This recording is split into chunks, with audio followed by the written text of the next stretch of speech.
Heureux et saints ceux qui ont peur à la première résurrection. La seconde mort n'a pas de pouvoir sur eux, mais ils seront sacrificateurs de Dieu et du Christ et ils régneront avec lui pendant les 1000 ans. Apocalypse 20, verset 6. Chers jeunes, un plaisir de vous retrouver encore ce matin. Nous allons commencer avec la méditation du jour. L'armée sous terre. J'ai un jour visité la tombe de l'empereur Qin Shi Huang à Xi'an en Chine.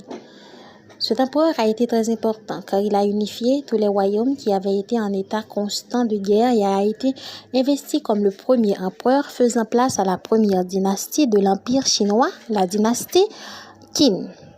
L'empereur Qin a également été responsable de l'établissement d'un système d'écriture uniforme à travers l'empire, puisqu'avant l'unification, chaque tribu et région avait son propre langage et système d'écriture.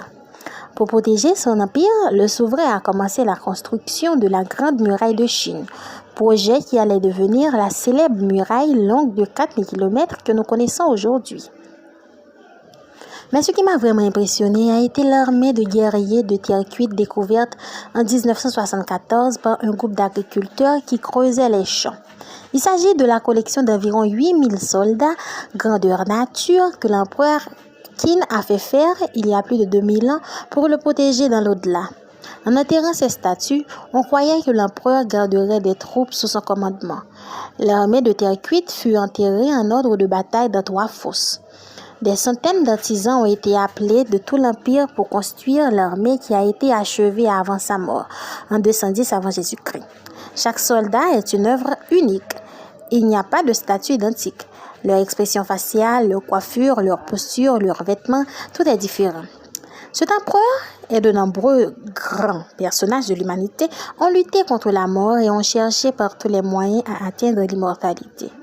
Le texte d'aujourd'hui nous suggère qu'à la fin, seuls les saints de Dieu recevront le don plus précieux qu'un être humain puisse recevoir. La résurrection et donc l'immortalité. C'est pourquoi le message de Dieu pour toi aujourd'hui est: ne crains pas la mort, car mon fils a emporté la victoire. Si tu restes à mes côtés, tu auras la résurrection garantie. Un message de Dieu pour toi. Edgar Redondo Ramirez. Merci Seigneur pour cette nuit que nous venons de passer sous tes ailes protectrices. Merci pour le message que tu nous envoies aujourd'hui, qui nous invite à mettre notre confiance en toi, puisque c'est toi qui es la résurrection et la vie. Grâce à toi, nous aurons la vie éternelle. Pardonne nos fautes et nos péchés. Bénis cette journée pour nous. Accorde-nous ta paix et ta grâce. Nous t'en prions ainsi. Au nom de Jésus. Amen. Très bonne journée et à demain.